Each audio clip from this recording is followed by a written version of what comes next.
Hi. Jithu Madhavan എഴുതി ചിദംബരം സംവിധാനം ചെയ്ത് 2026 പുറത്തിറങ്ങിയ ഏറെ ശ്രദ്ധിക്കപ്പെട്ട ചലച്ചിത്രം ബാലൻ ദി ബോയ്. ഫർസാനയും ആദശേഷനും മുഹമ്മദ് സിനാനും ടൊവിനോയും പ്രധാന കഥാപാത്രങ്ങളായെത്തിയ ചലച്ചിത്രം വളരെയധികം പ്രേക്ഷക ശ്രദ്ധ പിടിച്ചുപറ്റിയിരുന്നു. ചലച്ചിത്രത്തിന്റെ വിശദമായ കഥയിലേക്ക് പോകുന്നതിന് മുമ്പ് സിനിമാ കഥകൾ കേൾക്കാൻ ഇഷ്ടപ്പെടുന്ന പുതിയ കൂട്ടുകാരുണ്ടെങ്കിൽ നമ്മുടെ ചാനൽ ഒന്ന് സബ്സ്ക്രൈബ് ചെയ്യണേ. കൂട്ടുകാർക്ക് ഷെയർ ചെയ്തു കൊടുക്കുകയും കമന്റ് ചെയ്യുകയും ലൈക്ക് ചെയ്യുകയും ചെയ്യൂ. നമുക്ക് നേരെ കഥയിലേക്ക് പോകാം. കഥ ആരംഭിക്കുന്നത് ഒരു ജയിലിൽ നിന്നുമാണ്.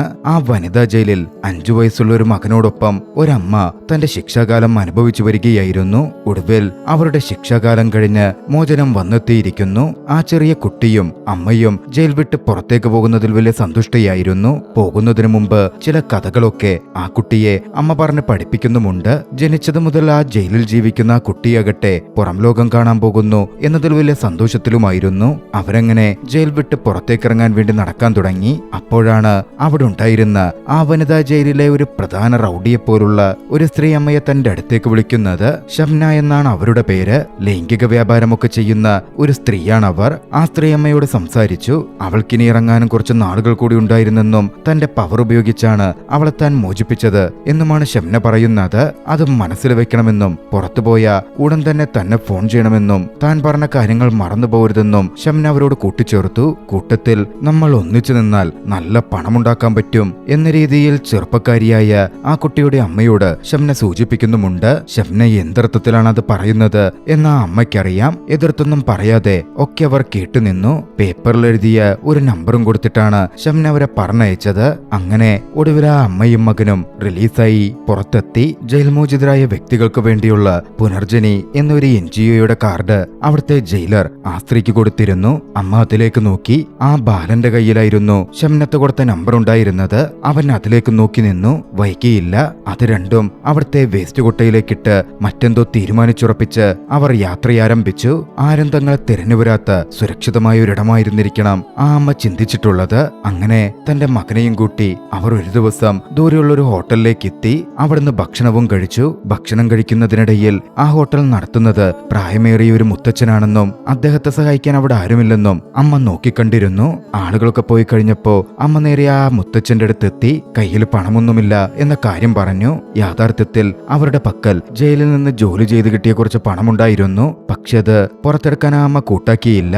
പണം കൊടുക്കാതെ ഭക്ഷണം കഴിച്ചതിന്റെ പേരിൽ ആദ്യം ആ മുത്തച്ഛൻ ചെറുതായി ഒന്ന് ദേഷ്യപ്പെടാൻ വന്നെങ്കിലും അയാൾ അവരോട് പൊക്കോളാൻ പറഞ്ഞു. അപ്പോഴാണ് എന്തെങ്കിലും ജോലി ചെയ്താൽ താനിവിടെ ചെയ്യാം എന്നമ്മ പറയുന്നത്. ഇവിടെ ജോലിയൊന്നുമില്ലെന്നും നിങ്ങൾ പൊക്കോളൂ എന്നും മുത്തച്ഛൻ വീണ്ടും ആവർത്തിച്ചു. ശമ്പളമില്ലെങ്കിലും ഭക്ഷണം തന്നാൽ മതി, ഇവിടെ ബെഞ്ചിലോ മറ്റോ കിടന്നോളാം എന്നും അമ്മ ആ മുത്തച്ഛനോട് പറഞ്ഞു. കൂട്ടത്തിൽ കളവായി ഒരു കഥയും. ആ കുട്ടിയുടെ അച്ഛൻ അപകടത്തിൽ മരണപ്പെട്ടു പോയെന്നും ഞങ്ങളിപ്പോൾ അനാഥരാണെന്നും തങ്ങൾക്ക് സ്വന്തമെന്ന് പറയാൻ ആരുമില്ല, തങ്ങളെ സഹായിക്കണം എന്നും അവർ ആ മുത്തച്ഛനോട് അപേക്ഷിച്ചു. പക്ഷെ എപ്പോഴും മുത്തച്ഛൻ ഇവിടെ പണിയൊന്നുമില്ല, പോയി തന്നാ മതി എന്ന് പറഞ്ഞവരെ പറഞ്ഞുവിടാനായിരുന്നു നോക്കിയത്. പക്ഷേ കുറച്ചു ദൂരം അവർ നടന്നു നീങ്ങുന്നത് കണ്ടപ്പോ മുത്തച്ഛന് മനസ്സലിവ് തോന്നി കാണണം. അവരെ അദ്ദേഹം തിരിച്ചു വിളിച്ചു.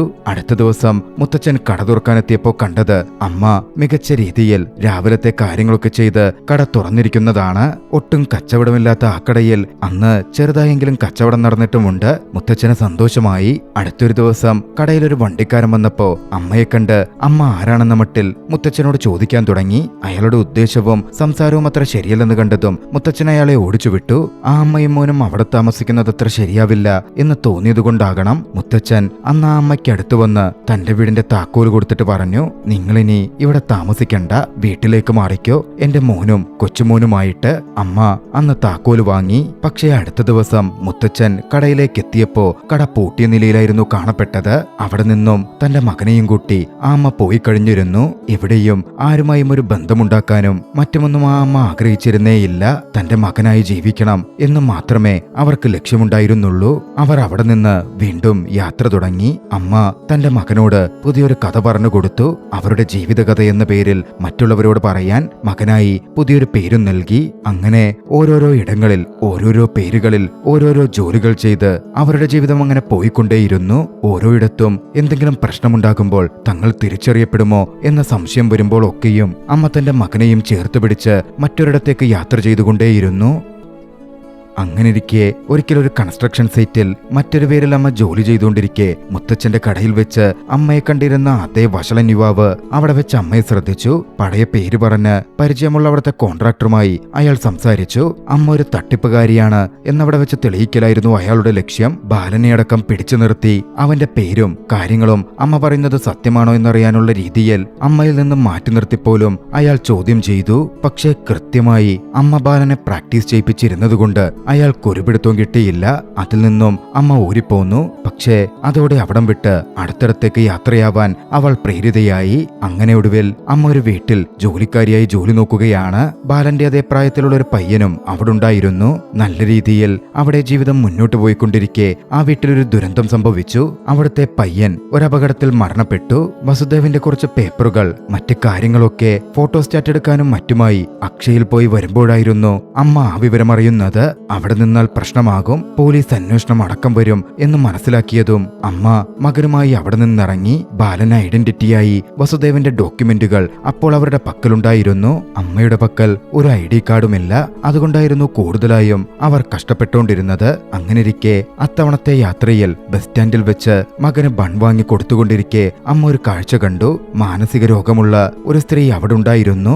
അവർ ആളുകളോട് ഭക്ഷണത്തിനായി അപേക്ഷിക്കുകയാണ്. അത് കണ്ട് അമ്മ ആ സ്ത്രീയുടെ അടുത്തെത്തി. അമ്മയെ കണ്ടതും ആ സ്ത്രീ പേടിച്ച് ഒന്ന് വലിഞ്ഞു നിന്നു. അപ്പോഴാണ് അമ്മ ഒരു കാര്യം ശ്രദ്ധിക്കുന്നത്. ഭയന്ന് താഴെ വീണ അവരുടെ ബാണ്ടക്കെട്ടിൽ നിന്നും ഒരു ID കാർഡ് കൂടി താഴെ വീണിട്ടുണ്ട്. ഒരു ഹോം നഴ്സിംഗ് സർവീസസിലെ ID കാർഡാണ് അത്. അമ്മ ഉടൻ അതെടുത്തു. പക്ഷേ മാനസിക ബുദ്ധിമുട്ടുള്ള ആ സ്ത്രീ ഉടൻ അത് പിടിച്ചു വാങ്ങി. അതോടെ അമ്മ കയ്യിലിരുന്ന ബൺ അവർക്ക് കൊടുത്ത് ആ ID കാർഡ് വാങ്ങിച്ചെടുത്തു. അത്രയും നാൾ അമ്മയുടെ പക്കൽ കള്ളക്കഥകൾ മാത്രമേ ഉണ്ടായിരുന്നുള്ളൂ. ഇപ്പോൾ കൃത്യമായ കള്ളക്കഥയും കൂട്ടത്തിൽ ഒരു ID കാർഡുമുണ്ട്. തന്റെ കയ്യിലുള്ള പത്രത്തിൽ ഒരു ഹോം നഴ്സിനെ ആവശ്യമുണ്ട് എന്ന പരസ്യം കണ്ടിരുന്ന അമ്മ ആ ID കാർഡ് വെച്ച് ആ ഐഡന്റിറ്റിയിൽ ആ ജോലിക്കായി അപേക്ഷിക്കാൻ തീരുമാനിച്ചു. അങ്ങനെ ഏജന്റിനെ വിളിച്ച് ആ ജോലി തരപ്പെടുത്തി. ഷേർലി എന്ന ആ സ്ത്രീയുടെ പേരിലായിരുന്നു ഹോം നഴ്സായി അമ്മ അങ്ങനെ ബാലനെയും കൂട്ടി ആ നാട്ടിലേക്ക് എത്തുന്നത്. ഒറ്റപ്പെട്ട ഒരിടത്താണ് ഹോം നഴ്സായി അമ്മയ്ക്ക് നിൽക്കേണ്ടുന്ന വീടുള്ളത്. കാടെല്ലാം താണ്ടി പോകുന്ന വലിയൊരു ഗ്രാമത്തിലെ ഒറ്റപ്പെട്ട ഇടത്ത്.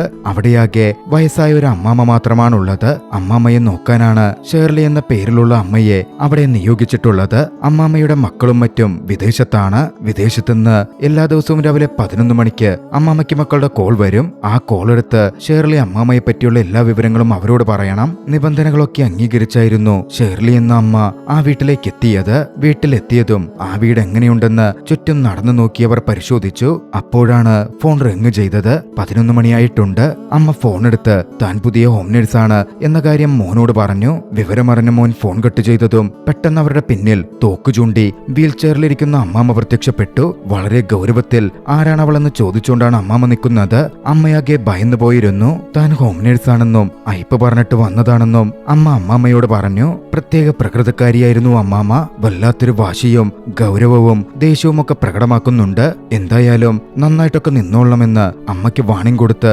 ഭക്ഷണമുണ്ടാക്കാൻ അമ്മമ്മ ഉത്തരവിട്ടു. അമ്മ വേഗം പോയി ഭക്ഷണമുണ്ടാക്കി അമ്മമ്മയ്ക്ക് കൊടുത്തു. അവരത് വല്ലാത്തൊരു രീതിയിൽ വാരി വലിച്ചു തിന്നു. അന്ന് രാത്രിയിൽ അമ്മാമ്മ ഉറങ്ങുമ്പോ പെട്ടെന്ന് ശ്വാസം മുട്ടലുണ്ടായി. മണികിലുക്കിയപ്പോ അത് കേട്ട് അമ്മ ഉണർന്ന് ഓടി വന്നു. ഇൻഹേലർ എടുത്ത് അടിച്ചപ്പോ അമ്മാമ്മക്ക് ആശ്വാസമായി. അമ്മാമ്മയുടെ എല്ലാ കാര്യങ്ങളും ഷേർലി കൃത്യമായി നോക്കുന്നുണ്ടായിരുന്നു. അമ്മാമ്മയാകട്ടെ ഒരു ടെററായ രീതിയിൽ തന്നെയാണ് ഷേർലിയോട് ഇടപെട്ടുകൊണ്ടിരുന്നതും. തന്റെ ഭർത്താവ് പഴയ സ്വാതന്ത്ര്യ സമര സേനാനിയായിരുന്നെന്നും പോലീസുകാർ കൊണ്ടുപോയി പീഡിപ്പിച്ചിട്ടും ഭർത്താവിനെ പറ്റി ചോദിച്ചപ്പോ ഒരക്ഷരം പോലും താൻ മിണ്ടിയിട്ടില്ല എന്നുമൊക്കെ അമ്മാമ്മ വലിയ കാര്യത്തിൽ പറയുന്നുണ്ടായിരുന്നു. അമ്മാമ്മ മക്കളോട് സംസാരിക്കാറില്ല.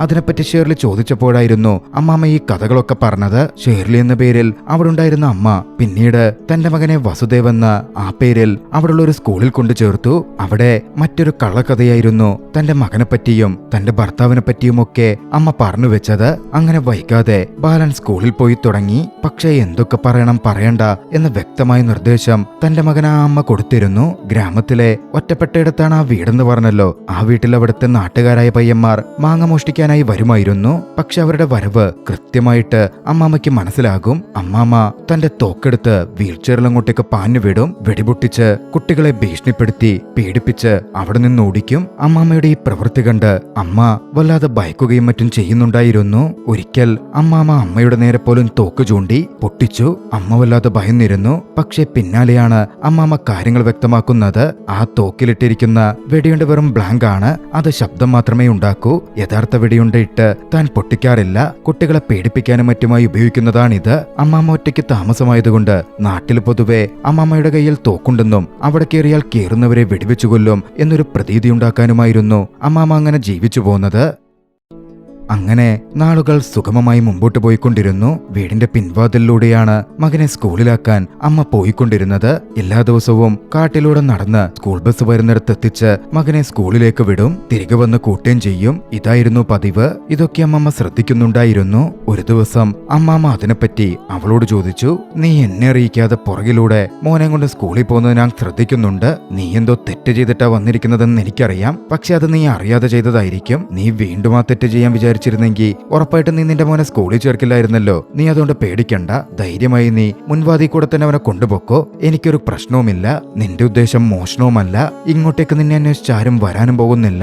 മുത്തശ്ശിയുടെ ആ വാക്കുകൾ അമ്മയ്ക്ക് വലിയ ആശ്വാസമായി തോന്നി. പിന്നീട് അങ്ങോട്ടേക്ക് അവർ തമ്മിൽ നല്ല രീതിയിൽ അടുക്കാൻ ആരംഭിച്ചു. പിന്നാലെ തന്റെ തോക്കിലെ പേടിപ്പിക്കാനുള്ള ഉണ്ടയെപ്പറ്റിയും ആളെ കൊല്ലാനുള്ള ഉണ്ടയെപ്പറ്റിയുമൊക്കെ അമ്മാമ്മ അമ്മയ്ക്ക് വിശദീകരിച്ചു കൊടുത്തു. അമ്മ അത് നോക്കി മനസ്സിലാക്കുകയും ചെയ്തു. നാളുകൾ അങ്ങനെ നല്ല രീതിയിൽ മുമ്പോട്ട് പോയിക്കൊണ്ടിരിക്കെ അമ്മ ഒരു ദിവസം പഴയ ബസ് സ്റ്റാൻഡിൽ പോയി. അവിടെ മാനസിക ബുദ്ധിമുട്ടുള്ള ആ സ്ത്രീ ഉണ്ടായിരുന്നു. ആ സ്ത്രീയെ അമ്മ നോക്കിക്കണ്ടു. അങ്ങനെയിരിക്കെ ഒരു ദിവസം സ്കൂൾ വിട്ടുവന്ന ബാലനെ കൂട്ടാൻ വേണ്ടി ബസ് സ്റ്റോപ്പിലേക്ക് എത്താൻ അമ്മ കുറച്ച് വൈകിപ്പോയി. നോക്കുമ്പോ ബാലൻ അവിടെ ഇല്ല. വളരെയധികം പരിഭ്രാന്തിയിൽ അമ്മ അവിടെ തിരയാൻ തുടങ്ങി. അപ്പോഴാണ് അവിടെയുള്ള കുട്ടികളുടെ കൂടെ കളിക്കുന്ന ബാലനെ അമ്മ കാണുന്നത്. ദേഷ്യത്തിൽ അമ്മ അവിടെ നിന്നും ബാലനെ പിടിച്ചുകൊണ്ട് പോന്നു. എന്നിട്ട് കാര്യമായി ശകാരിച്ചു. ശേഷം തന്റെ മകനെ സമാധാനിപ്പിച്ചുകൊണ്ട് താലോലിച്ചുകൊണ്ട് ആ അമ്മ പറഞ്ഞു, ഇനി എത്ര വൈകിയാലും മോൻ എവിടെയും പോകരുത്, ഇവിടെ തന്നെ നിൽക്കണം. അമ്മ വരും. അന്ന് രാത്രി മുത്തശ്ശിക്ക് ഭക്ഷണവും ഗുളികയുമൊക്കെ എടുത്തു കൊടുത്ത ശേഷം അവർ സംസാരിക്കാൻ തുടങ്ങി. മുത്തശ്ശി തന്റെ ജീവിതത്തിൽ എന്തൊക്കെയാ സംഭവിച്ചത് എന്ന് വിശദീകരിക്കുന്നുണ്ട്. കുറേയായി മുത്തശ്ശി മാത്രമാണ് ഓരോന്നും പറയുന്നത്. നിന്നെക്കുറിച്ച് ഇതുവരെ നീയൊന്നും പറഞ്ഞില്ലല്ലോ. എന്തെങ്കിലും പറയാനായി ആ മുത്തശ്ശി അഥവാ അമ്മാമ്മ അമ്മയോട് പറഞ്ഞു. എന്നെക്കുറിച്ച് വലുതായി പറയാനില്ല എന്ന് പറഞ്ഞു തുടങ്ങിയ അമ്മ ഒരു കഥ പറയാമെന്നൊന്ന് പറയാൻ തുടങ്ങി. ഒരു നാട്ടിൽ ഒരു രാക്ഷസനുണ്ടായിരുന്നു. ആ രാക്ഷസനെ ഒരു പെൺകുട്ടി വിവാഹം കഴിച്ചു.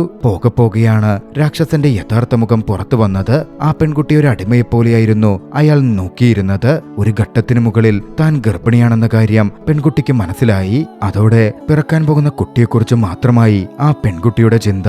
ആ കുട്ടി വലുതാകുമ്പോ ഒന്നുകിൽ അയാളെപ്പോലെ ഒരു രാക്ഷസനാകും, അല്ലെങ്കിൽ തന്നെപ്പോലെ ഒരു അടിമയാകും. ആ ചിന്ത അവളെ വല്ലാതെ അലട്ടി. അത് പേടിയായി, ദേഷ്യമായി, കലിയായി. ഒടുവിൽ അവൾ ഒരു ദിവസം ആ രാക്ഷസനെ അങ്ങ് കൊന്നു. കുഴിച്ചുമൂടി വാഴ വെച്ചു. പിടിക്കപ്പെട്ടവൾ തടവറയിൽ കുഞ്ഞിന് ജന്മം നൽകി. ആ കുട്ടിയെ ഒരിക്കലും രാക്ഷസന്മാർക്ക് വിട്ടുകൊടുക്കില്ല, അടിമയുമാക്കില്ല എന്നുറപ്പിച്ച് അവൾ തന്റെ യാത്ര തുടങ്ങി. അമ്മ പറയുന്നത് അമ്മയുടെ കഥ തന്നെയാണ് എന്ന് മുത്തശ്ശിക്ക് കൃത്യമായി മനസ്സിലായിരുന്നു. അത് കേട്ടതും മുത്തശ്ശി പറഞ്ഞു, ഇനി ആ തോക്കിന്റെ ആവശ്യമില്ല, അത് ദൂരെ കിറഞ്ഞു കളഞ്ഞേക്ക്. നിന്നെയോർത്ത് എനിക്കിപ്പോ ഭയമില്ല. മാത്രമല്ല, ഞാൻ മരിച്ചുപോയ നീ ആരോടും പറയണ്ട. എന്നെ നീ ഇവിടെ തന്നെ കുഴിച്ചിടണം. അതിനു മുകളിൽ വാഴയും വെക്കണം. ഞാൻ മരിച്ച ശേഷവും നിനക്ക് ധൈര്യമായി ഈ വീട്ടിൽ തന്നെ താമസിക്കാം. അങ്ങനെ സമാധാനത്തോടെ നാളുകൾ മുന്നോട്ട് പോയിക്കൊണ്ടിരുന്നു. ഒരു ദിവസം പുറത്തൊരു കടയിൽ അമ്മ പോയപ്പോ യാദൃച്ഛികമായി അവിടെ ജയിലിലെ റൗഡിയായിരുന്ന ഷബ്ന വന്നു. ഷബ്ന അമ്മയെ കണ്ടതും നീ എന്താ വിളിക്കാതിരുന്നത് എന്ന മട്ടിലൊക്കെ ചോദിച്ച് അമ്മയെ വട്ടം ചുറ്റാൻ തുടങ്ങി. അമ്മ വല്ലാതെ ഭയപ്പെട്ടിരുന്നു. ഒരു തരത്തിൽ അവിടെ നിന്ന് അമ്മ ഓടിപ്പോന്നു. വീട്ടിലേക്ക് തിരിച്ചെത്തിയതും ഷബ്ന ആ സ്ഥലം മനസ്സിലാക്കും എന്ന് ഭയന്ന് അവിടെ നിന്ന് തന്നെ രക്ഷപ്പെട്ടു പോകാൻ അമ്മ തീരുമാനിച്ചിരുന്നു. പക്ഷേ സ്കൂൾ ഇഷ്ടപ്പെട്ടിരുന്ന ബാലനാകട്ടെ സ്കൂളിൽ പോകണമെന്ന് പറഞ്ഞ് വാശി പിടിച്ചു. അന്നമ്മ തന്റെ മകനുമേൽ ആദ്യമായി ദേഷ്യപ്പെട്ടു. അതവളെ വല്ലാതെ സങ്കടപ്പെടുത്തി. പുറത്തിറങ്ങി നിന്ന് അവൾ പൊട്ടിക്കരഞ്ഞു. പെട്ടെന്നാണ് മണിമുഴങ്ങുന്ന ശബ്ദം കേട്ടത്. അമ്മാമ്മയ്ക്ക് വയ്യാതായിരിക്കുന്നു. അമ്മ ഓടി അകത്തു ചെന്നു. അമ്മാമ്മ ശ്വാസം കിട്ടാതെ പിടയുകയാണ്. ഇൻഹേലർ എടുക്കാൻ പോയപ്പോ അത് വേണ്ടെന്ന് അമ്മാമ്മ പറഞ്ഞു. മരിക്കാൻ അവർ തയ്യാറായി കഴിഞ്ഞിരുന്നു. താൻ മരിച്ചാലും അവൾക്കിവിടെ തുടരാമെന്നും അവൾ ഇനി അങ്ങോട്ടേക്ക് ഓടണ്ടെന്നും അമ്മാമ്മ അവളോട് പറയുന്നുണ്ടായിരുന്നു. പിന്നാലെ അമ്മാമ്മ അന്ത്യശ്വാസം എടുത്തു. അതുകണ്ട് അവൾ പൊട്ടിക്കരഞ്ഞു. അമ്മാമ്മയുടെ ആഗ്രഹം പോലെ അമ്മാമ്മ പറഞ്ഞതുപോലെ അവൾ ആ വീടിന്റെ പരിസരത്ത് തന്നെ അമ്മാമ്മയെ കുഴിച്ചുമൂടി. അതിനു മുകളിൽ ഒരു വാഴയും വെച്ചു. പിന്നീട് അങ്ങോട്ടേക്ക് കുറച്ചു ദിവസം സമാധാനമായി അമ്മ അവിടെ ജീവിക്കാൻ ആരംഭിച്ചു. സ്കൂളിൽ പോകും, മോൻ തിരിച്ചുവരും, അമ്മ വീട്ടിൽ തുടരും. 11 മണിക്ക് വിദേശത്തുനിന്ന് മക്കൾ വിളിക്കുമ്പോ അമ്മ ഫോണെടുത്ത് മറുപടി പറയുകയും ചെയ്യും. അമ്മാമ്മ അവരോട് സംസാരിക്കാത്തത് കൊണ്ട് അവർക്കാർക്കും ഒരു സംശയവുമില്ല. അങ്ങനെയിരിക്കെ ഒരു ദിവസം മോനെ സ്കൂളിൽ സ്കൂളിലാക്കി മടങ്ങി വരുമ്പോ ആരോ പിന്തുടരുന്നത് പോലെ അമ്മയ്ക്ക് തോന്നി. ആ തോന്നൽ തെറ്റായിരുന്നില്ല. വീട്ടിലെത്തി നോക്കുമ്പോ അമ്മയെ പിന്തുടർന്ന് അങ്ങോട്ടേക്ക് ഷംന എത്തിച്ചേർന്നിരുന്നു. അവിടെത്തിയ ഷംനത്ത അമ്മയോട് വല്ലാതെ സംസാരിക്കാൻ തുടങ്ങി. കൂട്ടത്തിൽ സാഹചര്യങ്ങളൊക്കെ മനസ്സിലാക്കി അമ്മയെ ബ്ലാക്ക്മെയിൽ ചെയ്യാനും തന്റെ ലൈംഗിക വ്യാപാരം ആ വലിയ വീട്ടിൽ വെച്ച് നടത്താം എന്നൊക്കെയായിരുന്നു ഷംന പറഞ്ഞുകൊണ്ടിരുന്നത്. അമ്മയ്ക്ക് വലിയ കലി തന്നെ വരുന്നുണ്ടായിരുന്നു. ഷംനത്ത് അവിടെ തുടർന്നാൽ തന്റെ ജീവിതം കൂടുതൽ പ്രശ്നത്തിലാകുമെന്ന് മനസ്സിലാക്കിയ ആ അമ്മാമ്മയുടെ തോക്കെടുത്ത് ഒട്ടും മടിക്കാതെ ഷംനത്തെയും അങ്ങ് കൊന്നുതള്ളി.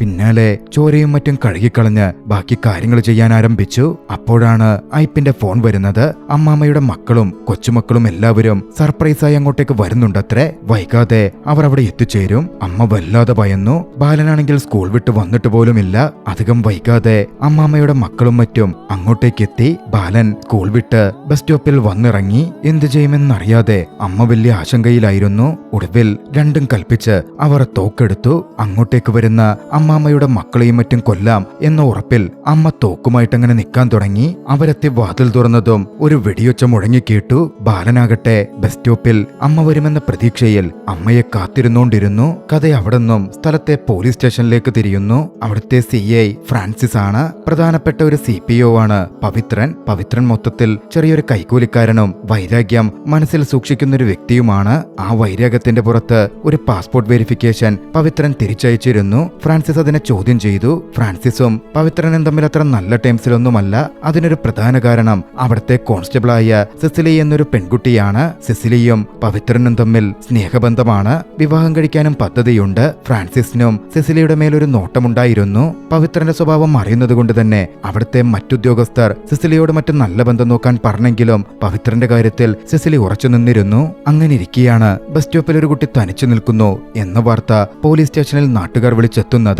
അങ്ങോട്ടേക്ക് നോക്കാൻ പോകാൻ ഒരു കോൺസ്റ്റബിളിനെ അയക്കാൻ ഫ്രാൻസിസ് തീരുമാനിച്ചു. പവിത്രനാണെങ്കിൽ അന്ന് ധൃതി പിടിച്ചങ്ങോട്ടേക്ക് പോവാനും നിൽക്കുകയാണ്. പവിത്രനൊരു പണി കൊടുക്കാൻ ഫ്രാൻസിസ് അങ്ങോട്ടേക്ക് പവിത്രനെ തന്നെ വിടാൻ പറഞ്ഞു. പവിത്രൻ അവിടെ എത്തിയപ്പോ ഒരു പയ്യൻ വസ്ത്രമൊന്നുമില്ലാതെ നിൽക്കുകയാണ്. കാര്യങ്ങളൊക്കെ ചോദിച്ചിട്ടും പയ്യനൊന്നും പറയുന്നുണ്ടായിരുന്നില്ല. ഒടുവിൽ പയ്യനുമായി CIയുടെ മുമ്പിലേക്ക് പവിത്രൻ എത്തി. അന്ന് രാത്രി സിസിലിയുമായി വീട്ടിൽ വെച്ച് കൂടാമെന്ന് പവിത്രൻ പറഞ്ഞിട്ടുമുണ്ട്. ഇതൊക്കെ അറിയാമായിരുന്ന ഫ്രാൻസിസ് ആ പയ്യന്റെ ഉത്തരവാദിത്തം പവിത്രനെ ഏൽപ്പിച്ചു. പവിത്രന്റെ കൂടെ കൊണ്ടുപോകാനും പയ്യനെ നോക്കാനും ഫ്രാൻസിസ് ഉത്തരവിട്ടു. മറ്റു വഴിയില്ലാതെ പവിത്രൻ ബാലനുമായി നേരെ തന്റെ ക്വാർട്ടേഴ്സിലെത്തി. പിന്നാലെ പോയി സിസിലിയെയും കൂട്ടിക്കൊണ്ടു വന്നു. അന്ന് രാത്രി മുറിയിൽ അവർ ഒന്നിച്ച് സല്ലപിക്കുമ്പോ ബാലൻ ഹാളിൽ കിടന്നുറങ്ങി. ബാലൻ ഉറങ്ങുകയാണ് എന്നായിരുന്നു അവർ തെറ്റിദ്ധരിച്ചത്. അവർ പോയതും പുറത്തു കിടക്കാൻ ബാലൻ നോക്കിയെങ്കിലും വാതിലൊക്കെ ലോക്ക്ഡായിരുന്നു. അടുത്ത ദിവസം തെളിവെടുപ്പിനായി ബാലനെയും കൂട്ടി പവിത്രൻ ആ ബസ് സ്റ്റോപ്പിലെത്തി. അപ്പോഴാണ് ബാലൻ തന്നെ ഊരിയെറിഞ്ഞ തന്റെ സ്കൂൾ യൂണിഫോമും ബാഗുമെല്ലാം പവിത്രൻ അവിടെ നോക്കിക്കാണുന്നത്. കൃത്യസമയം സ്കൂൾ ബസ്സും വന്നു. അതിലൊരു കുട്ടി വസുദേവെന്ന് ബാലനെ വിളിക്കാനും തുടങ്ങി. അത് കണ്ടതും ബാലൻ ഓടാൻ തുടങ്ങി. പക്ഷേ പവിത്രൻ അവനെ കൈയോടെ പിടികൂടി. ആ പയ്യനിൽ എന്തോ നിഗൂഢതയുണ്ട് എന്ന് പവിത്രൻ തിരിച്ചറിയുന്നുണ്ടായിരുന്നു. ബാലനെ പിടിച്ച് വീണ്ടും പവിത്രൻ CIയുടെ അടുത്തെത്തി. തനിക്ക് തോന്നുന്ന സംശയങ്ങളെ പറ്റിയും മറ്റും പവിത്രൻ പറഞ്ഞെങ്കിലും CI അതിനെ വിലവെക്കുന്നുണ്ടായിരുന്നില്ല. പയ്യനെപ്പറ്റി അന്വേഷിക്കാനും മറ്റുമാണ് CI പവിത്രനോട് പറഞ്ഞത്. അങ്ങനെ പയ്യന്റെ ഉത്തരവാദിത്വം സിസിലിയെ ഏൽപ്പിച്ച് പയ്യനെപ്പറ്റി അന്വേഷിക്കാൻ പവിത്രൻ പോയി. ഇതിനിടയിൽ ആ വീട്ടിൽ നടന്ന കൊലപാതകവും മറ്റും പോലീസിന്റെ മുമ്പിലേക്ക് എത്തിയിരുന്നു. വീട്ടിൽ ജോലി ചെയ്ത സ്ത്രീ അവിടെ ഉണ്ടായിരുന്ന മുത്തശ്ശിയെയും മറ്റും കൊലപ്പെടുത്തിയിരിക്കുന്നു. ആ സ്ത്രീക്കൊപ്പം ഒരു പയ്യനുണ്ടായിരുന്നോ മോനുണ്ടായിരുന്നോ എന്ന മട്ടിലും അന്വേഷണം നടന്നെങ്കിലും അത്തരത്തിൽ മകനൊന്നുമില്ലെന്നും അങ്ങനെ ഒരു മകൻ അവിടെ ഉണ്ടായിരുന്നെങ്കിൽ കുട്ടിയുടെ വസ്ത്രങ്ങൾ ആ വീട്ടിൽ ഉണ്ടാകുമല്ലോ എന്ന മട്ടിലുമായിരുന്നു പോലീസിന്റെ മറുപടി വന്നത്. ആകെ ഒരു ദുരൂഹത നിറയുന്നുണ്ടായിരുന്നു. അതോടെ ഇതൊക്കെ അന്വേഷിച്ചിരുന്ന പവിത്രന് വല്ലാതെ പ്രഷറായി. എങ്ങനെയെങ്കിലും ഈ പയ്യൻ ആരാണെന്ന് കണ്ടെത്തിയേ തീരൂ എന്ന മട്ടിലായി പവിത്രൻ. കുട്ടിയെപ്പറ്റി പവിത്രൻ അന്വേഷിച്ചുകൊണ്ടിരിക്കെ സിസിലിയുടെ മേൽനോട്ടത്തിലായിരുന്ന ബാലൻ ഒളിച്ചുകളി കളിക്കാൻ തുടങ്ങി. ആദ്യം സിസിലി അതത്ര കാര്യമായിട്ടെടുത്തില്ല. പക്ഷേ ഒരു ഘട്ടത്തിൽ സിസിലിയുടെ കണ്ണു തെറ്റിയപ്പോ ബാലൻ ആ സ്റ്റേഷനിൽ നിന്ന് തകർന്ന മതിലിന്റെ ഒരു ഭാഗം വഴി കടന്നു കളഞ്ഞു. കുട്ടി രക്ഷപ്പെട്ടതും സ്റ്റേഷനിൽ അത് വലിയ പ്രശ്നമായി. CI ഫ്രാൻസിസ് പവിത്രനെ ചോദ്യം ചെയ്തു. പവിത്രന്റെ മേലായിരുന്നല്ലോ കുട്ടിയുടെ ഉത്തരവാദിത്തം ഫ്രാൻസിസ് ഏൽപ്പിച്ചത്. പക്ഷേ ഒട്ടും മടിക്കാതെ പവിത്രൻ അതിന്റെ പഴി മുഴുവൻ തന്റെ കാമുകിയായ സിസിലിയുടെ മേലിട്ടു കൊടുത്തു. എല്ലാവരോടും ക്രൂരത ചെയ്യുന്ന പവിത്രൻ തന്നോടൊരിക്കലും അത്തരത്തിൽ പെരുമാറില്ല എന്നായിരുന്നു അതുവരെ സിസിലി വിചാരിച്ചിരുന്നത്. പക്ഷേ തന്റെ കാര്യത്തിനു വേണ്ടി പവിത്രൻ എന്തും ചെയ്യാൻ മടിക്കില്ല എന്നൊരു തോന്നലെന്ന് സിസിലിക്കുണ്ടായി. അതിന്റെ പേരിൽ അവർ ബ്രേക്കപ്പായി. അത് പവിത്രനെ വല്ലാതെ മാനസികമായിട്ടുലച്ചു. രക്ഷപ്പെട്ടുപോയ ആ ബാലനോട് പവിത്രന് തീർത്താ തീരാത്ത കലി തോന്നി. പിന്നീട് വർഷങ്ങൾക്ക് ശേഷം അന്നത്തെ ബാലൻ കുറച്ചധികം വളർന്നിരുന്നു. 15-16 വയസ്സുള്ള കൗമാരപ്രായക്കാരനായി അവൻ മാറിയിരിക്കുന്നു. അവിടെ ഒരു ജോലി സംബന്ധമായി യാത്ര ചെയ്തു വരുമ്പോഴാണ് അവൻ വീണ്ടും പഴയ ബസ് സ്റ്റോപ്പിൽ എത്തിച്ചേരുന്നത്. ഉടൻ അവൻ അവിടെ ഇറങ്ങി ആ വീടിന്റെ കാര്യമോർത്ത് അവൻ ആ ഭാഗത്തേക്ക് നടന്നു. അന്ന് രക്ഷപ്പെട്ടു പോയ ശേഷം അവന്റെ അമ്മയെ അവൻ കണ്ടിരുന്നില്ല. അമ്മയെ തിരക്കിയും മറ്റുമായിരുന്നു അവൻ അവിടെ എത്തിച്ചേർന്നത്. അവിടെ ഉണ്ടായിരുന്ന കുറച്ച് പയ്യന്മാരോട് ഒന്നും അറിയാത്ത പോലെ ആ വീട്ടിൽ നടന്ന കാര്യങ്ങളെപ്പറ്റി അവൻ ചോദിച്ചറിഞ്ഞു. അവിടെ ഉണ്ടായിരുന്ന ഹോം നേഴ്സ് ആ വീട്ടിലെ അമ്മാമ്മയെയും അത് നോക്കാൻ വന്ന അവരുടെ മക്കളെയും മറ്റും കൊല്ലാൻ ശ്രമിച്ചെന്നും അവർ പിടികൂടപ്പെട്ടെന്നും ജയിലിൽ അടച്ചെന്നുമായിരുന്നു ബാലൻ അറിയാൻ സാധിച്ചത്. തന്റെ അമ്മയെപ്പറ്റി അന്വേഷിക്കാൻ ബാലൻ അങ്ങനെ അവിടുത്തെ പോലീസ് സ്റ്റേഷനിലേക്ക് എത്തിച്ചേർന്നു. ആ സ്റ്റേഷനിലെത്തി കോൺസ്റ്റബിളിനെ കണ്ട് അവൻ കാര്യങ്ങൾ പറഞ്ഞു. അവനാരെന്ന് തിരിച്ചറിഞ്ഞതും കോൺസ്റ്റബിളിന്റെ മുഖത്ത് വല്ലാത്തൊരു ഭാവം വന്നിരുന്നു. പെട്ടെന്നാണ് അവിടുത്തെ SI നേരെ പുറത്തേക്ക് വന്നത്. പുതിയ SI പവിത്രനായിരുന്നു. പവിത്രനെ കണ്ടതും പവിത്രൻ തന്നെ സഹായിക്കും എന്ന് ചിന്തിച്ച് ബാലൻ നേരെ പവിത്രന്റെ അടുത്തേക്ക് ചെന്ന് താൻ ആരെന്ന് പറഞ്ഞു. അത്രയ്ക്കും ദേഷ്യം ബാലനോടുണ്ടായിരുന്ന പവിത്രൻ അത് പുറത്തു കാണിക്കാതെയായിരുന്നു ആദ്യം പെരുമാറിയത്. പിന്നാലെ ബാലനെ തന്റെ മുറിയിലേക്ക് വിളിച്ച് പവിത്രൻ നിർത്തി. ബാലൻ ആ സമയം നിഷ്കളങ്കമായി സിസിലിയെ പറ്റിയും സിസിലിയും പവിത്രനും കല്യാണം കഴിച്ചോ എന്നും തിരക്കി. സിസിലി വേറെ കല്യാണം കഴിച്ചു എന്നായിരുന്നു ദേഷ്യം കലർന്ന ഭാവത്തിൽ പവിത്രൻ പറഞ്ഞത്. പിന്നാലെ ബാലൻ പവിത്രനോട് സംസാരിച്ചു. എന്റെ അമ്മയെപ്പറ്റി അറിയാമോ എന്ന് ചോദിച്ചു. അന്നങ്ങനെ പറ്റിപ്പോയെന്ന് പറഞ്ഞ ക്ഷമ പറഞ്ഞു. നിന്റെ കഥയൊക്കെ ഞാൻ കേൾക്കാം, അതിനുമുമ്പ് നീ പോയി വെള്ളം എടുത്തുകൊണ്ട് വന്നേ എന്ന് പറഞ്ഞ പവിത്രൻ ബാലന്റെ പക്കലേക്ക് കുപ്പി കൊടുക്കുകയായിരുന്നു ചെയ്തത്. കുപ്പിയുമായി പോയി ബാലൻ പുറത്ത് വെള്ളമെടുക്കാൻ തുടങ്ങി. ആ സമയം ആ കോൺസ്റ്റബിൾ അവന്റെ അടുക്കൽ വന്നു. പവിത്രന്റെ സ്വഭാവം അറിയാവുന്ന കോൺസ്റ്റബിൾ ബാലനെ കാര്യം പറഞ്ഞ് മനസ്സിലാക്കാൻ ശ്രമിച്ചു. അവിടെ നിന്നാൽ ഒന്നും നടക്കില്ലെന്ന് അറിയിച്ചു. പവിത്രൻ അവനെ പൂട്ടാൻ നിൽക്കുകയാണെന്ന കാര്യവും പറഞ്ഞു. പക്ഷേ അമ്മയെ കണ്ടെത്താൻ തന്റെ മുമ്പിൽ മറ്റു വഴിയില്ല എന്നായിരുന്നു ബാലൻ പറഞ്ഞത്. അതോടെ ആ കോൺസ്റ്റബിൾ അമ്മയുടെ കേസും മറ്റും അന്ന് അന്വേഷിച്ച ഒരു പോലീസുകാരന്റെ കാര്യവും സ്റ്റേഷന്റെ കാര്യവും മറ്റും ബാലന് പറഞ്ഞു കൊടുത്തു. പിന്നാലെ മറ്റൊരു പോലീസുകാരന്റെ സഹായത്തോടെ ആ പറഞ്ഞ വ്യക്തിയെ ബാലൻ പോയി കണ്ടു. അദ്ദേഹത്തിൽ നിന്നും പിടിക്കപ്പെട്ട ശേഷം വലിയ മാനസിക ബുദ്ധിമുട്ടാണ് ബാലന്റെ അമ്മ കാണിച്ചതെന്നും പോലീസുകാരടക്കം നിരവധി പേരെ ഉപദ്രവിച്ചുവെന്നും ഒടുവിൽ മാനസികാശുപത്രിയിലാക്കിയെന്നും ബാലൻ മനസ്സിലാക്കി. അമ്മ അഡ്മിറ്റായിരുന്ന മാനസികാരോഗ്യ ആശുപത്രിയിൽ ചെന്ന് അവരതിനെപ്പറ്റി അന്വേഷിച്ചു. അമ്മ അവിടെ തന്നെ ഉണ്ടായിരുന്നെന്നും ശിക്ഷാ കാലാവധി കഴിഞ്ഞപ്പോ ഒരാൾ അവിടെ നിന്ന് അവരെ ഏറ്റെടുത്ത് കൊണ്ടുപോയി എന്നുമായിരുന്നു ബാലൻ അറിയാൻ പറ്റിയത്. കൊണ്ടുപോയതാകട്ടെ സഹോദരനെന്ന് മെൻഷൻ ചെയ്ത് SI പവിത്രനുമായിരുന്നു. അതോടെ പവിത്രനടുക്കൽ അതിനെപ്പറ്റി ചോദ്യം ചെയ്യാൻ ബാലൻ ചെന്നു. എന്റെ അമ്മ എന്തിനാണ് പിടിച്ചു വെച്ചിരിക്കുന്നതെന്ന് ചോദിച്ചു. ദേഷ്യത്തിലായിരുന്ന പവിത്രൻ അത് നിന്റെ അമ്മയാണെന്ന് തെളിയിക്കാൻ ID കാർഡോ മറ്റോ ഉണ്ടോ എന്ന മട്ടിലായിരുന്നു അവനോട് ചോദിച്ചത്. പഴയ ദേഷ്യം പവിത്രൻ ബാലനുമേൽ തീർക്കുകയായിരുന്നു. നിനക്ക് നിന്റെ അമ്മയെ കണ്ടുപിടിക്കാൻ പറ്റുമെങ്കിൽ കണ്ടുപിടിക്കടാ എന്ന മട്ടിലും പവിത്രൻ വെല്ലുവിളി നടത്തി. ബാലന് അത് വലിയ ഷോക്കായി മാറി. പിന്നീട് അവിടെ ഒരു പ്രതിഷേധമെന്ന രീതിയിൽ ബാലൻ പോലീസ് സ്റ്റേഷനിൽ തന്നെ തുടർന്നു. അത് കണ്ട് പവിത്രന് കലികേറിയപ്പോ പലതവണ ബാലനെ അയാൾ എതിരിട്ടു. ഒരു ദിവസം ദേഷ്യം കയറി പവിത്രന്റെ മുറിയിലേക്ക് ബാലൻ ഇടിച്ചു കയറി ചെന്നു. പവിത്രനെ ചോദ്യം ചെയ്തു. ഒടുവിൽ അവരന്വേഷിക്കുന്ന ഒരാളെ താൻ പിടിച്ചു തന്നാൽ തന്റെ അമ്മയെ വിട്ടുതരാമോ എന്ന് ബാലൻ ചോദിച്ചു. അതാരാണെന്നറിഞ്ഞതും പവിത്രൻ അതിന് സമ്മതം മൂളി. പിടികിട്ടാപ്പുള്ളിയായ വലിയ കള്ളൻ അബ്ബാസ് ആയിരുന്നു അത്. അന്ന് യാഥാർത്ഥ്യത്തിൽ ബാലൻ ജയിലിൽ നിന്ന് ചാടിയ അതേ ദിവസം അബ്ബാസും ജയിൽ ചാടിയിരുന്നു. മറ്റെങ്ങോട്ടേക്ക് പോകണമെന്നറിയാതിരുന്ന ബാലൻ അബ്ബാസിന്റെ പിന്നാലെ കൂടി. മോഷണം മുതൽ കർണാടക പോലീസ് പിടിക്കും എന്നൊരു ഘട്ടം വന്നപ്പോ ആ സ്വർണം നഷ്ടപ്പെടാതിരിക്കാനും അബ്ബാസ് പിടികൂടപ്പെടാതിരിക്കാനും ബാലൻ അബ്ബാസിനെ സഹായിച്ചു. അങ്ങനെ ബാലനെ അബ്ബാസ് തന്റെ കൂടെ കൂട്ടി. ബാലന്റെ കഥയൊക്കെ അബ്ബാസ് ചോദിച്ചറിഞ്ഞു. അമ്മയെ കണ്ടെത്തിത്തരാം എന്ന് ബാലനെ പറഞ്ഞ് വിശ്വസിപ്പിച്ച് ബാലനെ കൊണ്ട് അബ്ബാസ് ഓരോ ജോലികൾ ചെയ്യിപ്പിക്കാൻ തുടങ്ങി. അവരൊന്നിച്ച് മോഷണം നടത്തി. ബാലനെ അബ്ബാസ് ഒരു ബാറിൽ ജോലിക്ക് പോലും നിർത്തി. പിന്നീട് അവൻ വളർന്നപ്പോ പലതരം ഇല്ലീഗൽ ബിസിനസ്സുകൾ ചെയ്തു. അവരുടെ കൂട്ടത്തിൽ മറ്റു ചിലരും കൂടി ഉണ്ടായിരുന്നു. അങ്ങനെ ഓരോ പരിപാടികളുമായി നാളുകൾ കടന്നുപോയി. ബാലൻ വളർന്നു വലുതായി. ഓരോ തവണ അമ്മയെപ്പറ്റി ചോദിക്കുമ്പോഴും അമ്മയെ കാണാം, അമ്മയെ കൊണ്ടുതരാം എന്നൊക്കെയായിരുന്നു അബ്ബാസ് ബാലനോട് പറഞ്ഞുകൊണ്ടിരുന്നത്. വർഷങ്ങൾ പിന്നിട്ടിട്ടും അബ്ബാസ് അമ്മയെ തരാതായതോടെ ബാലനും വല്ലാതെ നിരാശയിലാണ്ടു. അബ്ബാസിന്റെ കൂടെയുള്ളവരും അബ്ബാസിനെ വിട്ട് ബാംഗ്ലൂർക്കും മറ്റും പോവാനും തീരുമാനിച്ചിരുന്നു. അപ്പോഴും അമ്മയോർത്ത് ബാലൻ മാത്രം അബ്ബാസിനൊപ്പം നിന്നു. ഒടുവിൽ നാളേറെ കഴിഞ്ഞപ്പോ അബ്ബാസ് വെള്ളമടി മാത്രമായി വലിയ പ്രശ്നമുണ്ടാക്കാനും ബാലൻ ഒരു ബാധ്യതയായി മാറാനും തുടങ്ങി. അന്ന് താനും അബ്ബാസിനെ വിട്ട് പോവാൻ പോവുകയാണ് എന്ന് ബാലൻ അബ്ബാസിനോട് പറഞ്ഞു. അടുത്ത ദിവസം അബ്ബാസ് ബാലനെയും തന്റെ മറ്റു 2 കൂട്ടാളികളെയും അടുത്തേക്ക് വിളിച്ചു. അവസാനമായി ഒരു വലിയ പരിപാടി നടത്താമെന്നും അത് കഴിഞ്ഞ് പിരിഞ്ഞു പോകാം എന്നും അബ്ബാസ് അവരോടായി പറഞ്ഞു. മനസ്സില്ലാ മനസ്സോടെ അവരും അതിന് സമ്മതിച്ചു. അങ്ങനെ ആ മോഷണത്തിനായി അങ്ങോട്ടേക്ക് വരുമ്പോഴാണ് അവൻ ആ ബസ് സ്റ്റോപ്പ് കാണുന്നതും അമ്മയെ അന്വേഷിക്കുന്നതും പോലീസ് സ്റ്റേഷനിലേക്ക് പോകുന്നതും. അതുവരേക്കും താൻ പുറപ്പെട്ടു പോയ ഇടമോ മറ്റോ കുട്ടിയായിരുന്ന എന്നതുകൊണ്ട് ബാലൻ അറിയുകയുണ്ടായിരുന്നില്ല.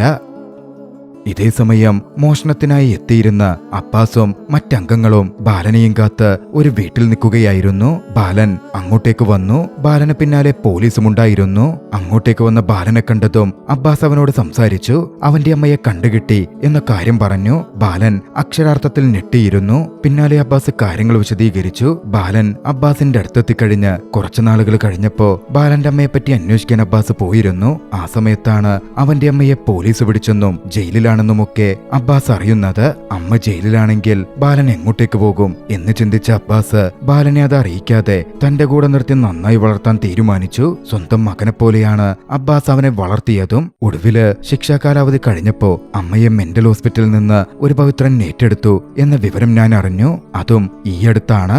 ആരാ ഈ പവിത്രൻ എന്ന മട്ടിൽ അബ്ബാസ് ചോദിച്ചതും പോലീസ് അവിടെ എത്തിയ വിവരം കൂട്ടാളികളിൽ നിന്ന് അബ്ബാസ് അറിഞ്ഞു. അബ്ബാസ് രക്ഷപ്പെട്ടു പോവാൻ നോക്കിയെങ്കിലും പവിത്രൻ വന്ന അബ്ബാസിനെ അറസ്റ്റ് ചെയ്തു. എന്തിനായിരുന്നടാ ഇത് എന്ന മട്ടിൽ അബ്ബാസ് ബാലനോട് ചോദിച്ചു. നിങ്ങൾക്കിതൊക്കെ കുറച്ച് നേരത്തെ പറഞ്ഞുകൂടായിരുന്നോ എന്നായിരുന്നു ബാലന്റെ മറുചോദ്യം. പറ്റിപ്പോയി എന്ന് അബ്ബാസിനെ പിടിച്ചുകൊണ്ട് പോകുമ്പോ ബാലൻ അബ്ബാസിന്റെ കയ്യിൽ പിടിച്ച് മാപ്പെന്ന പോലെ പറഞ്ഞു. നിന്റെ സ്ഥാനത്ത് ഞാനാണെങ്കിലും ഇതേ ചെയ്യൂ എന്നായിരുന്നു അബ്ബാസിന്റെ മറുപടി. അബ്ബാസിനെ പോലീസ് കൊണ്ടുപോയി കഴിഞ്ഞതും ബാലൻ പവിത്രനെ നേരെ തിരിഞ്ഞു ചോദിച്ചു. ഇനിയെങ്കിലും എനിക്കെന്റെ അമ്മയെ തന്നൂടെ? നിനക്കൊരിക്കലും ഞാൻ നിന്റെ അമ്മയെ തരില്ല. എനിക്കെന്റെ സിസിലിയെ കിട്ടാനെ പോലെ നിനക്ക് നിന്റെ അമ്മയെയും കിട്ടില്ല എന്നായിരുന്നു പവിത്രൻ പറഞ്ഞത്. നിനക്ക് വേണമെങ്കിൽ ഒരു തവണ അവരെ കൊണ്ടുപോയി കാണിച്ചു തരാം എന്ന് പറഞ്ഞ പവിത്രൻ ബാലനെയും കൂട്ടി ഒരു ഹോസ്പിറ്റൽ സെന്ററിലേക്ക് എത്തി. അവിടെ ഒരു സെല്ലിൽ അവന്റെ അമ്മയുണ്ടെന്ന് പവിത്രൻ പറഞ്ഞു. പറഞ്ഞുകൊടുത്ത സെല്ലിലേക്ക് അമ്മയെ കാണാൻ വേണ്ടി ബാലൻ നടന്നു ചെന്നു. സെല്ലിന് മുന്നിലെത്തി അകത്തുണ്ടായിരുന്ന സ്ത്രീയെ നോക്കി അവൻ അമ്മ എന്നുറക്കെ വിളിച്ചു. ആ സ്ത്രീ എഴുന്നേറ്റ് അടുത്തു വന്നു.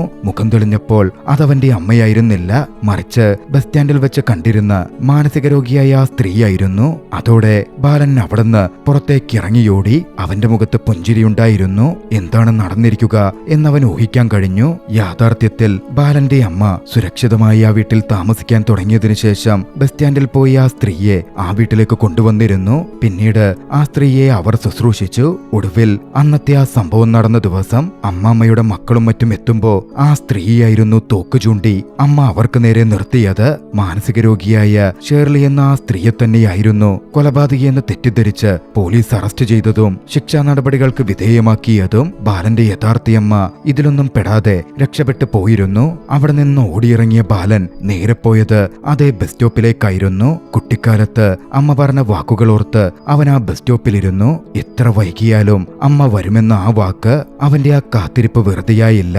അവിടെ പശുമേക്കുന്ന ഒരു സ്ത്രീയുടെ രൂപത്തിൽ അവന്റെ അമ്മ കുറച്ചു കഴിഞ്ഞ് അങ്ങോട്ടേക്ക് നടന്നു വന്നു. അവർ വീണ്ടും കണ്ടുമുട്ടി, പരസ്പരം തിരിച്ചറിഞ്ഞു. മനസ്സിൽ തട്ടുന്ന രംഗമായിരുന്നു അത്. പിന്നാലെ ബാലൻ അമ്മയോട് ചോദിച്ചു, എന്താ അമ്മേ ഇനി നമ്മുടെ പുതിയ കഥ?